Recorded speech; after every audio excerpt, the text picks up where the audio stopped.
Morning student. Today's topic is weakness to strength means कमजोरी से ताकत की कहानी. So without getting it, let's start.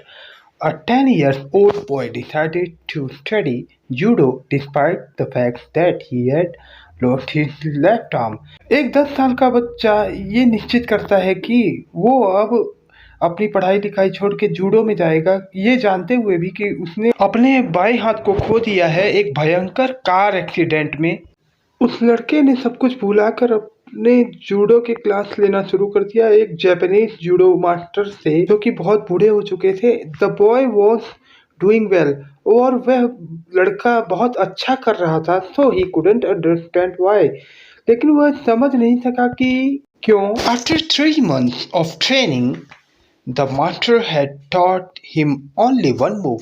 कि 3 महीने बाद ने एक ही टिप्स क्यों सीखा अपने मास्टर से. उस मास्टर ने उसे सिर्फ एक ही टिप्स क्यों सिखाया, एक ही मूव क्यों सिखाया, वो भी इतना समय बीतने के बाद, 3 महीने के बाद. सेंसुई टीचर इन जापानीज, उसके टीचर ने जिसका नाम सेंसुई था, उसने जापानीज भाषा में लड़के को समझाया. द बॉय फाइनली सेड, और आखिर में वह लड़का अपने मास्टर से बोल ही पड़ा कि shouldn't I be learning more moves. क्या मुझे अब और आगे नहीं सीखना चाहिए. This is the only move you know. क्या इतना ही मूव तुम जानते हो जो कि मुझे सिखा रहे हो. But this is the only move you will ever need to know. लेकिन इतना मूव सीखने के लिए पर्याप्त नहीं. Then the sensei replied, not quite understanding.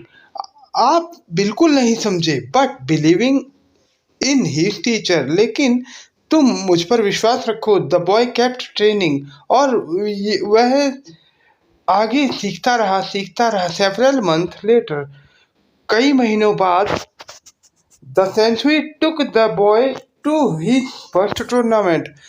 उसके टीचर ने उसे फर्स्ट टूर्नामेंट के लिए ट्रेनिंग दिया और उसे कहा कि अब तुम इस ट्रेनिंग को करो, इस टूर्नामेंट को करो.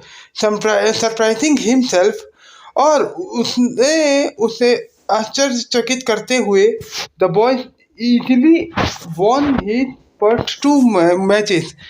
वह विकलांग लड़का 2 मैचेस शुरुआत के आसानी से जीत गया.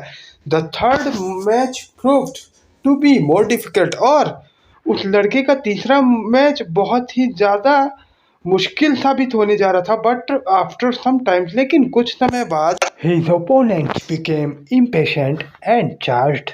उसका विरोधी बेचैन हो गया और उस पर जुर्माना लगा दिया कि the boy deftly use his one move to win the match. उस लड़के ने चतुराई से अपना ये चाल चला है इस मैच को जीतने के लिए. Still amazed by his success, क्योंकि वह अभी भी आश्चर्य में है कि वह जीत चुका है. The boy was now in the finals. अब वो लड़का फाइनल में पहुंच चुका था. This time his opponent was bigger. अब इस समय उसका विरोधी बहुत ही ज़्यादा ताकतवर हो चुका था और धीरे धीरे उसको अनुभव हो चुका था पूरी तरह से. For a while the boy appeared to be overmatched. थोड़ी देर के बाद उस लड़के को लगा कि अब ये मैच बहुत ही ज़्यादा थकावट भरा हो चुका है.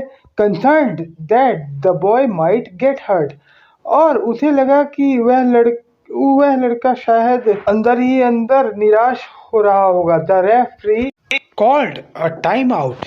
तभी रेफरी ने कहा कि समय समाप्त हो चुका है. He was about to stop the match when Sensui intervened. वह मैच समाप्त करने ही वाला था जब सेंसुई ने बीच में टांग अड़ाना शुरू कर दिया. No no, the sensei insisted. अब नहीं, ऐसा नहीं हो सकता.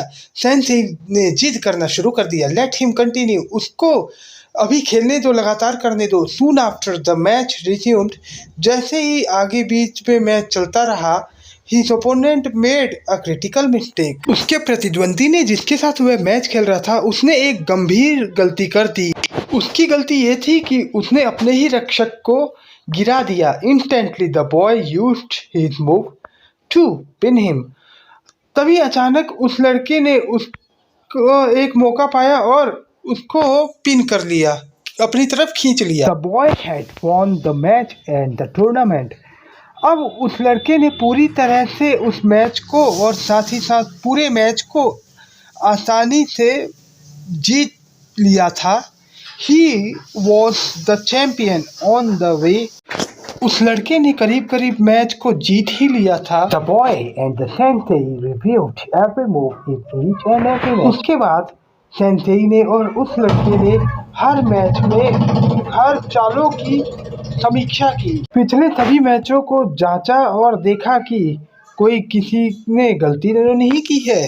Then the boys summoned the courage to ask what was really on his mind. तब उस लड़के ने साहस जुटाकर सेंसेई से पूछा कि वास्तव में तुम्हारे मन में चल क्या रहा है। How did I win the tournament with only one move? Sensei, मैंने सिर्फ एक ही मूव में ये टूर्नामेंट कैसे जीता? You won for two reasons. The sensei answered. Sensei ने जवाब दिया कि तुम दो कारणों से ये जीते हो। First, you have almost mastered one of the most difficult throw in all of the judo. पहली बात तो ये कि तुमने लगभग मास्टरी हासिल कर ली, जिसमें तुम्हें सबसे ज्यादा डर लग रहा था, तुम उसको बहुत ही अच्छे से जीते हो आज के इस मैच में। And second, the only known defence for that move is for your opponent to grab your left arm. और दूसरा, उस मैच में एकमात्र ज्ञात बचाव यह है कि आपका प्रतिद्वंदी आपके बाएं हाथ को पकड़ ले। And finally, the boys biggest weakness had become his biggest strength. और आखिर में उस लड़के की सबसे बड़ी कमजोरी ही उसकी सबसे बड़ी ताकत बनी।